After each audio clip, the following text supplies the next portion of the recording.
this is going to be the most quick point and shoot video I've ever made. Basically, I've got a frame here for a Honda CBR 125 2010, and I normally wouldn't build a frame like this. This is how I got it, apart from I've just painted this rear swing arm just to make it a bit tidier. So this is a 2010 frame, but it's only got 5,000 miles on the clock from new, and I got a ton of parts with it. So I got this big box of parts here. This is the clocks. I know that's a spare clock somewhere here. The clocks have got 5,000 miles on the odometer. Then I've got another engine from a different bike here. I've got wheels. I've got this whole carcass here. So normally I'll just sell this lot for spares, but I have figured, you know what, it's a 2010 bike with 5,000 miles on the clock. Let me just throw some stuff together, see how it comes out. And I wasn't going to film it, but then I thought, hey, you know what, let me just press point and shoot. So here we go.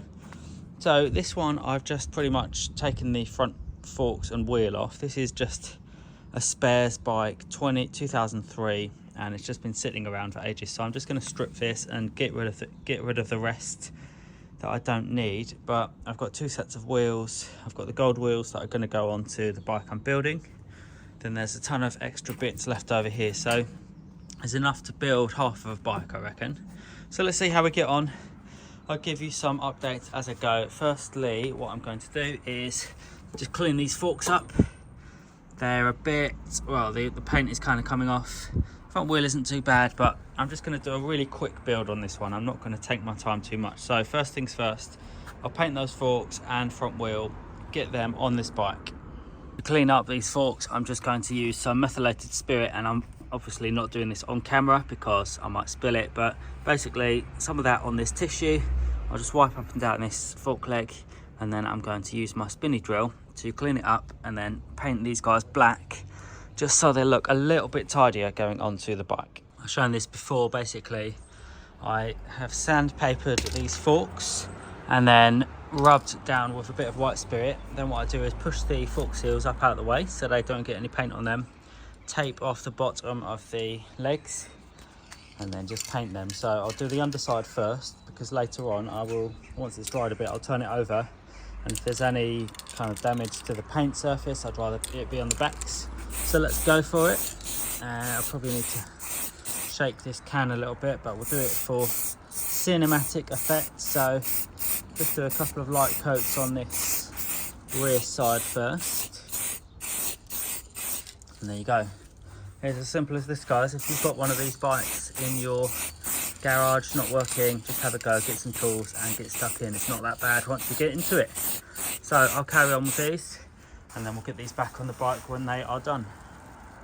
This is where I've got to. So back wheel is on, however the bracket that I've put on there is the wrong one. So it turns out, I didn't know this bracket for the 2004 to 07 model is just a little bit bigger that way, and then the 2010 model is just a bit thinner. So I'll change it out. I do have, luckily, a spare one over there somewhere.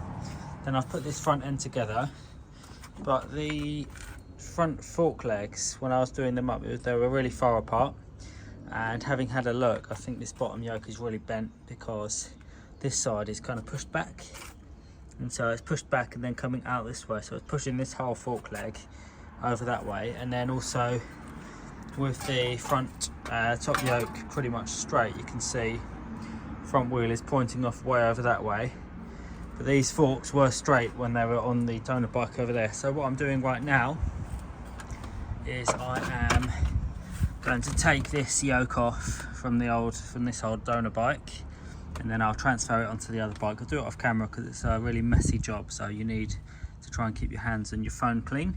So I'll do that, and then we'll see where we are. So that was a mission. I had to take the front end completely apart again, but now everything looks much better. This all's come together well, so I've plugged all these wires and stuff in, and that's all pretty much where it needs to be. At the back wheel is on. I'm just missing these little spacer things, tensioners, so I'll look for them when I go to the garage, but that's all right. Then next I'm going to try and put this back on. This stuff was all just loose. I basically bought this frame and all these parts for like really cheap, and so this is just a case of put it together and either sell it or fix it further. But if I put it all together, it'll be much easier. So next, that thing will go in like under here and then up in there. So let me bolt all that together now.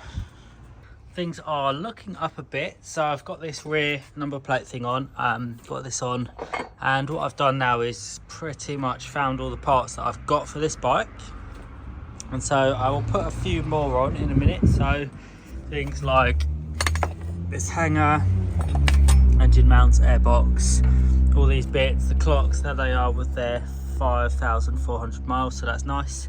Side hanger over there. Then I found this, which is the clocks bracket.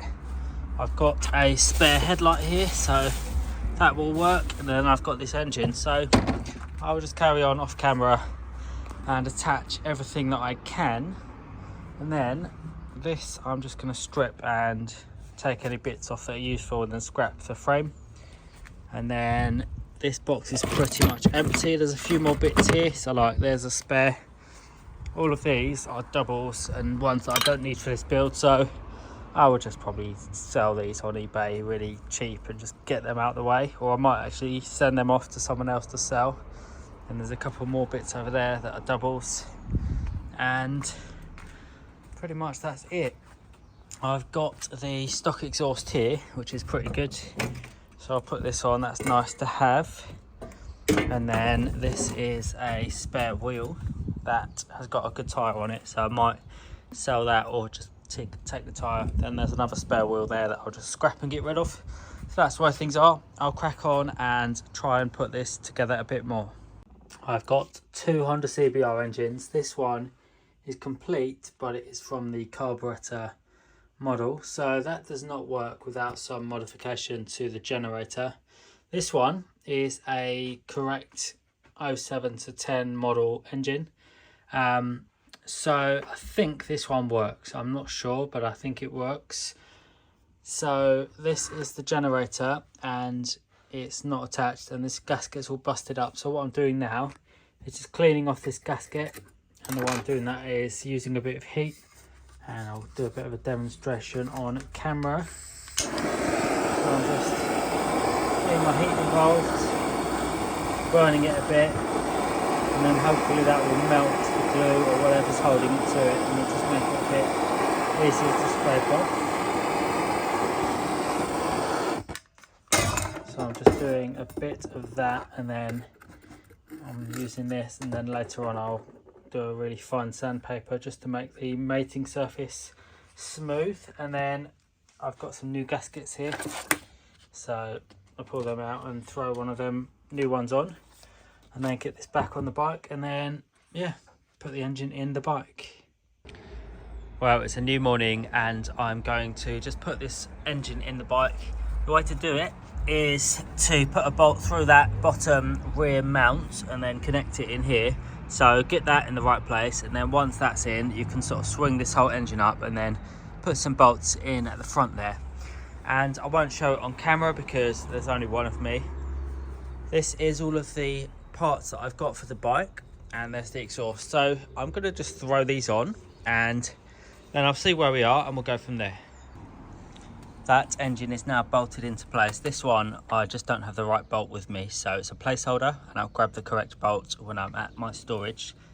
And this wire is, this one is the earth wire, so that one will come round and then connect onto this bolt point here. And then this one is just, that will go in the scrap because that's now a spare. The positive for the starter motor goes on here, but this bolt is too rusty to undo. So when that happens, what I do is I just take off the whole wire with the engine, and then that will just, I'll have to feed that up through. It goes back here. This is the one that's on the bike, so that is also going to be a spare. So I'll just reroute that wire back to where the other one goes. Then the next job after that, which again I'll do off camera because I've only got one set of hands, is this radiator will then go on, and that just comes up sort of like this. It will come up in there and bolt into place, and then after that it will just be airbox, carbs, and just a few more bits, and then so we'll see if this bike will start. So I've tracked that wire through, and this is where it comes out. So it came like along here, through and here, and now I can just switch out with this one that's on the bike. So a simple Allen key, and then that'll be done. I've put the carburetor slash fuel injector body on, so there it is, but unfortunately this is where the actual injector should go, and this is just from my spares box, and it looks like I've robbed this for another bike, so it's missing. Who knows if I'll be able to find it, but if not, this bike won't be able to start. That's the wire that goes to it, so at some point I'll have to find one of them, but in the meantime I'm going to put this airbox on. And just a little trick for you guys at home doing this sort of stuff is when you're putting on these old rubber parts, just do yourself a favour and get yourself a bit of this grease and just put it around. So this is just general purpose grease, and that'll just help that rubber slip on. So now I'll try and put this on. So it's too tricky to do with one hand, but you get the idea. That's just going to slip on there, and then a lot of these guts are going to be finished. The next thing I need to put on is this exhaust. This came with the bike and it's an OEM original piece, so that's pretty nice. So to do it, there's just 2 bolts that go up into the cylinder, up there, one underneath here and one on the back there. So I've got that exhaust on, and I've now put on all of the parts that I have for this bike. This is a petrol tank that I bought, and it's in really nice condition, no dents, very clean. So that'll be nice, and hopefully I'll be able to buy the matching panels. I don't know where from. I do need to switch over the fuel cap and fuel pump and just these little rubbers and fixings over onto this tank. I'll do that at a later date when I've got the fuel pump and other bits done, rather than store it with fuel in it. So I guess that will be it for now. I need to try and find some matching panels and some more parts to finish this thing off. It's not bad for a frame that I just bought for next to nothing, and a few parts that I had lying around. It's come together pretty well.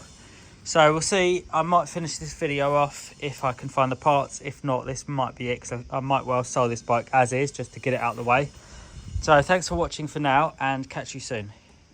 This front tyre is causing me some problems. I've pumped it up and it's gone flat again, so there's something wrong with it. I don't know what it is, but it's the only wheel I've got for this bike, and so it has to work.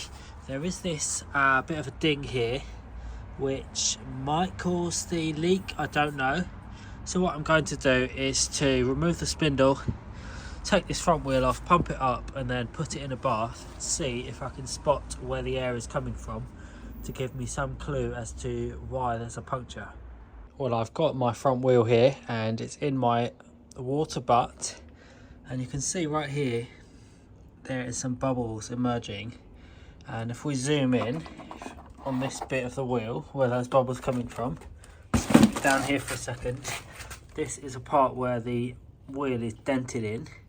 So unfortunately this wheel is actually no good, because the dent there is causing this front tyre to not hold its air. So this is a bit of a problem, and what is actually really annoying is I had a spare front wheel, and a guy came and bought some bikes off me, and I just gave him a spare frame and a spare front wheel that I had lying around just to get stuff out of the way.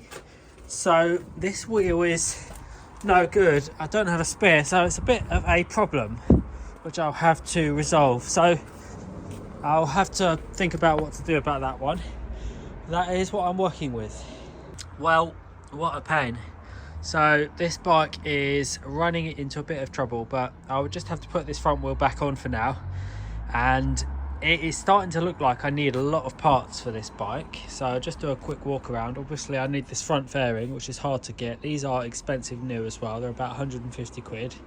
I need both side fairings, which brand new are £200 each. Lower fairings new each are 80 if you can get them. Then I need a screen, that's expensive. I need a rear seat. This thing is pretty bashed up, but I guess it would go again. I need 4 indicators all round.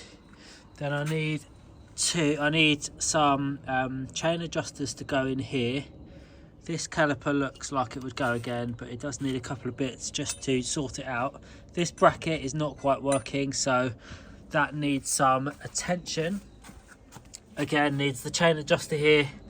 So it's, I mean, it's okay, but it's looking like half a bike, which obviously it would be because I've built it from a frame. The lock set is good, so that's nice.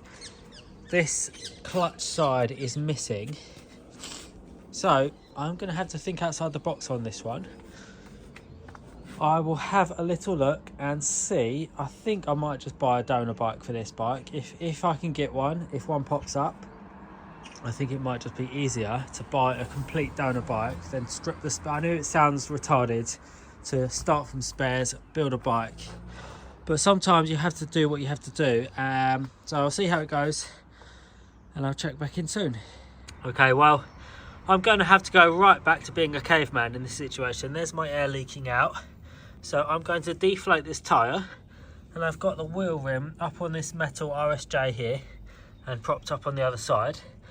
And I'm going to do some special tricks on this wheel. Now this is going to look very, very caveman to you guys out there, and that's because it is. This rim is dented and that is causing the air to leak out. So what I'm going to do is get my torch and gently heat this rim up for a few minutes, and then I'm going to smack it as hard as I can with a massive mallet. It's based on this RSJ. So I'm hoping that might straighten up this wheel and then it might hold air. So give me a few minutes, I'm going to heat soak this wheel and then we'll give it a massive smack with a hammer and see what happens. So just leave that heat soak into this wheel. I mean, it looks better. I didn't film it because I just had to smash it while it was still hot, but that gap looks a lot better. And I would say that wheel rim has definitely gone in. So I heat soaked it for ages and I've smacked it with my big hammer there on this RSJ base, and I think that's gone in. So I'm going to pump this tyre up and see if it has worked. Okay, well, here's the moment of truth. That's the area that I just hammered on, and let's see if it's still leaking. I do not see any air bubbles. So I cannot believe it, but that actually worked. So for all you guys out there that say being a caveman is retarded, I'm going to tell you that I've just saved myself a whole lot of grief, and I've now got a working wheel to put back on this bike. So that's what I'm going to do right now. This bike has come from a frame and it is going to work. So I've got various issues going on with this back wheel. Firstly, these spacers are missing, but also this plate is just not sitting correctly on the swing arm, and so this whole lot isn't going together properly. So I'm going to take this wheel off again, and it's just a case of I've rested the whole bike on this RSJ, which I used earlier just for my front wheel. So if I just push that guy out the way, I should be able to just pull this whole spindle out, and then I'll just pull this wheel out of the way, put him over there for a minute. This is the plate that should hold on the back brake, and it's supposed to just sit up here on this swing arm, but for some reason this one is just not behaving. So I think what I might do is, actually it kind of goes on there, it just doesn't look right, and I don't know why. So I feel like it's not sitting as flush as it needs to, or this swing arm is wrong, or something isn't quite right with this. So what I might have to do is, it feels like this part here doesn't come out far enough, so I'm just going to kind of roughly measure. It's like about 1 centimetre on the end of my little finger. Let's just have a look on this one, and I just want to see if it looks any different. That one definitely looks a little bit longer. So yeah, I don't know what's going on with this.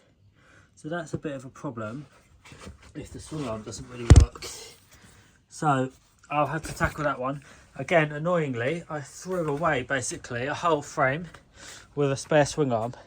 So that may be a big mistake, but anyway, I'll have to try and tackle this issue. Okay, well this piece came off of another Honda CBR 125 and it should slip on there and we should see a piece of steel sticking out here. I don't know what's going on, but this swing arm is not compatible with the bracket, and I've tried 2 of these.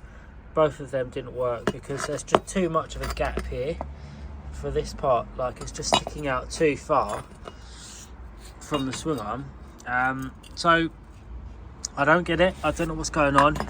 Unfortunately, I scrapped my spare swing arm and I gave it to the guy, so I have stitched myself up. So this bike is hitting the ropes a little bit. I don't know what I'm going to do. At the moment, I don't have a swing arm to build this bike.